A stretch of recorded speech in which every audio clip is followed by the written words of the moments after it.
Hello student, my name is Shashikala. Today I am going to teach you Social Science lesson number 0, Introduction to Social Science, part 5th, Use of Metal Chalcolithic Age.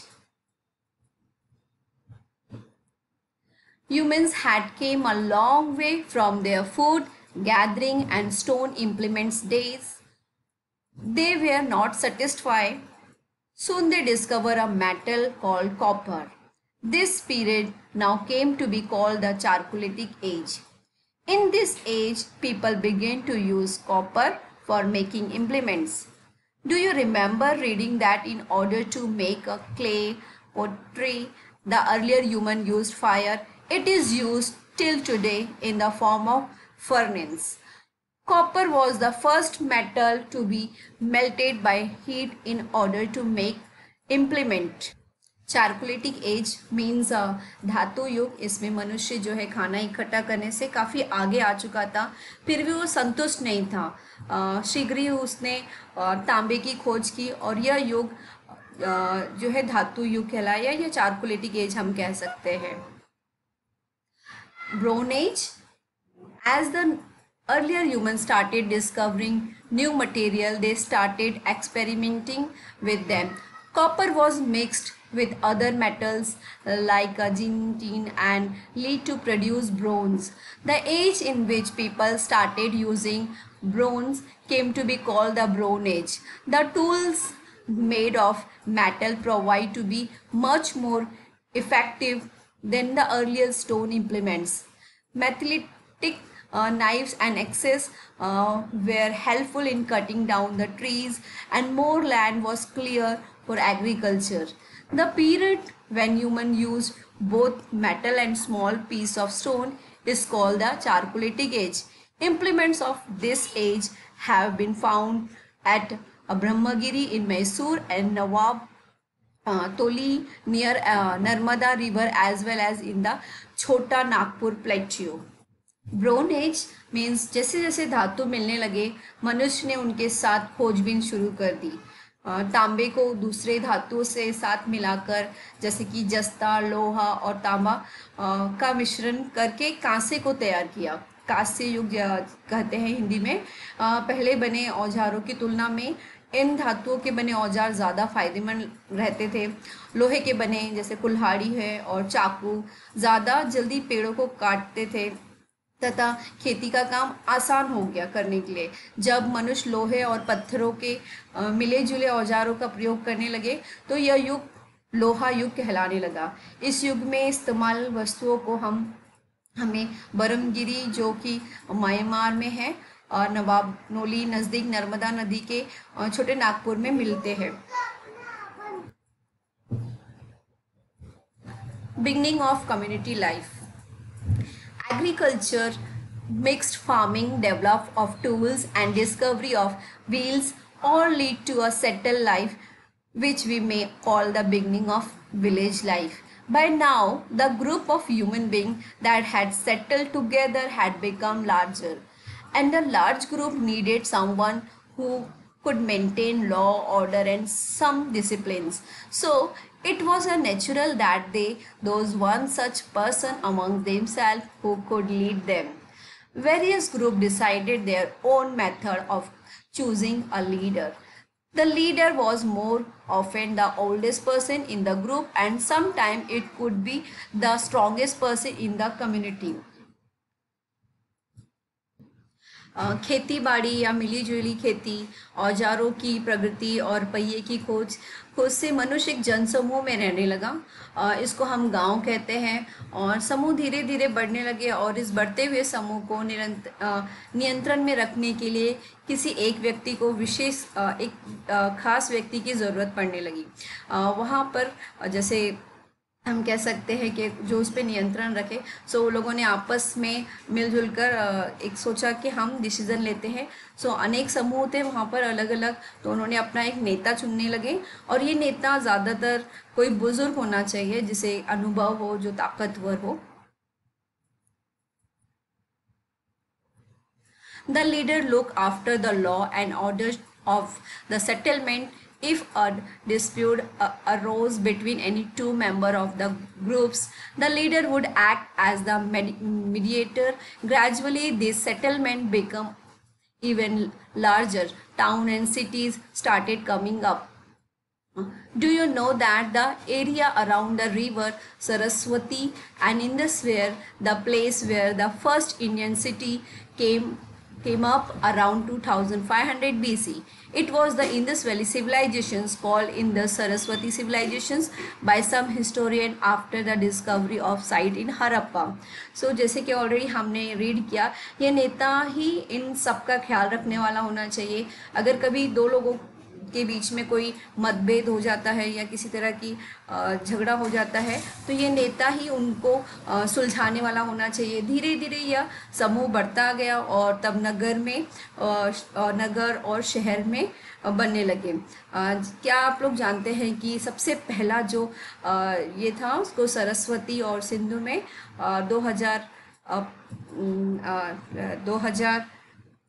2500 Isapur में बना था, इसलिए सिंधु घाटी सभ्यता कहा जाता है. यह नाम हड़प्पा की खोज के बाद ही हुआ था. Next, religions. Human beings all over the world have fear of the unknown.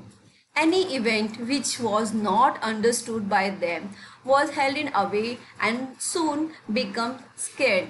The same happened with the earlier humans.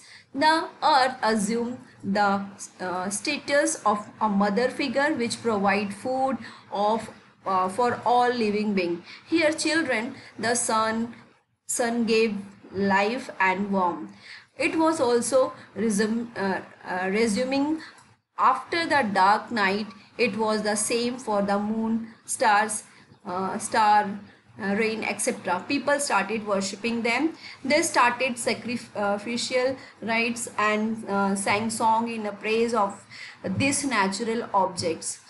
There were magic participatory who claimed they could prevent people from coming to harm by them. Some individual decided to perform sacrificial rites and pray for the community. Such person came to be known as a priest. जैसे कि हमने read किया, पूरे विश्व में मनुष्यों को अनहोनी का भय लगा रहता है. कोई भी ऐसा हादसा जो कि समझ से बाहर था, वो उसको बड़े आश्चर्य व हैरानी से देखते थे. ज़मीन पर एक माँ का रूप ने लिया था, जो अपने बच्चों के लिए खाना पीना देती है. जो उस समय लोग प्रकृति की पूजा करते थे, जैसे सूरज हमें क्या देते हैं, सूरज से हमें गर्मी देते हैं, रात को अंधेरे में रोशनी मिलती है चांद से. इसी तरह तारे और बारिश हमें जो है पीने के लिए पानी देती है. मनुष्य इन सब चीज़ों को पूजा करने लगा, उसकी आराधना करने लगा. ये लोग उसके लिए कुर्बानी देने लगे और उसके सामने गीत गाने लगे. ऐसा ही कुछ इंसान जादू टोना करने वाले उभरे, जो ये कहते थे कि वो अपने जादू टोने से लोगों की मदद कर सकते हैं. कुछ लोगों ने कुर्बानियाँ दी और जन समूहों की मदद करने के लिए पूजा पाठ करने लगे. ये लोग पंडित कहलाने लगे. Next, death.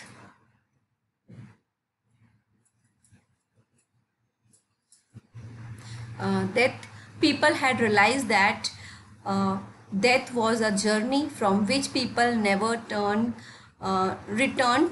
So they began to follow the practice of making grave for burying their death. They covered the grave with large stone called a megalith.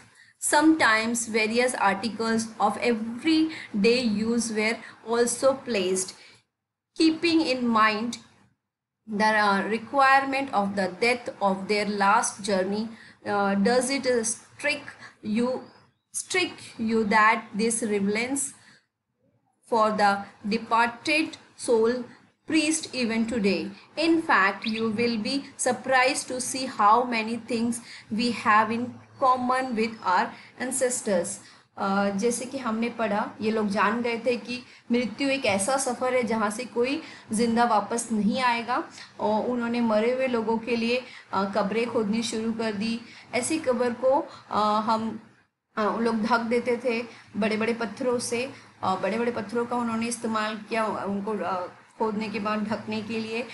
इसको हम मेंगोलिस्टिक कहते हैं हिंदी में। और कभी कभी ऐसी चीज़ें जो कि रोज के काम आती हैं कब्र में रखने लगी। क्या जैसे कि हमने अभी पढ़ा, अ, क्या आपको ये मालूम है कि ये तरीका आज के युग में भी होता है? आपको भी बहुत हैरानी होगी, आज भी हमारी कई जगह ऐसी हैं या कई चीज़ें ऐसी हैं जो कि हमारी पूर्वजों से मिलती जुलती हैं। नेक्स्ट है iron age and beyond. As you have learn human culture and civilizations undergone several phases of development. The earliest human beings started making tools with stone. Later human beings discovered metal which proved to be more useful for making tools. Copper, bronze and iron were discovered in that very chronological order। जैसे कि हमने पढ़ा और सीखा है कि मनुष्य की सभ्यता और सभ्य के तौर तरीके में काफ़ी विकास हुआ है। और पूर्व युग से मनुष्यों ने औजार को पत्थरों से बनाया। बाद में लोहे की खोज से यही औजार ज़्यादा फायदेमंद साबित हुए। फिर तांबा, फिर कांसा और लोहे युग की शुरुआत हो गई। ठीक है, उसके बाद लोहे की खोज मनुष्य की प्रगति से शुरू हुई और उससे उसकी तरक्की होती चली गई। Next, the discovery of iron was a very important landmark in human civilization. It helped in making tools that were more lasting and durable. Later other material came to be used. People learned to make only which are made up of two or more metal in fixed ratios. Brass in an example of only. Then we learn how to make steel by adding carbon to iron, and much later modern science gave us a very useful material called plastic. Plastic is still used for making all kind of tools and object of everyday use. It has many advantage over other material. However, lately it has been found to have a negative impact on our environment. Therefore its use is begin restricted. I am sure you have heard about the ban on plastic bags. This scientists are not trying to discover biodegradable plastic। जैसे मैंने अभी read किया, लोहे की खोज मनुष्य की प्रगति की बहुत ही महत्वपूर्ण कड़ी थी। इसमें बने हुए औजार ज़्यादा मजबूत थे तथा देर तक चलने वाले थे। बाद में धातुओं का इस्तेमाल होने लगा और लोग दो धातुओं को मिलाकर और एक अन्य धातु बनाने लगे। पीतल इसका एक उदाहरण है। इसके बाद हमने स्टील या कार्बन और लोहे को मिलाकर एक नया धातु का निर्माण किया। प्लास्टिक का निर्माण हुआ। प्लास्टिक का इस्तेमाल अब और औजारों और वस्तुओं को बनाने में काम आने लगा। यह दूसरे धातुओं से ज़्यादा फायदेमंद लगा। प्लास्टिक का इस्तेमाल हमारे वातावरण पर गलत प्रभाव डालने लगा, इसलिए इसका उपयोग अब हम कम होने लगा है। हम आपको प्लास्टिक के बारे में पता ही होगा कि प्लास्टिक को बैन किया गया था या उस पर पाबंदी लगाई गई थी। वैज्ञानिक ऐसा प्लास्टिक की खोज कर रहे हैं, ऐसे प्लास्टिक की खोज कर रहे हैं जो जिसका वातावरण पर गलत असर ना हो। ओके, सो आज हमने लोहे, प्लास्टिक्स और मेटल, इन सारी चीज़ों के बारे में ये टॉपिक्स के बारे में मैंने आपको सिखाया। We will continue other topic next video. Thank you.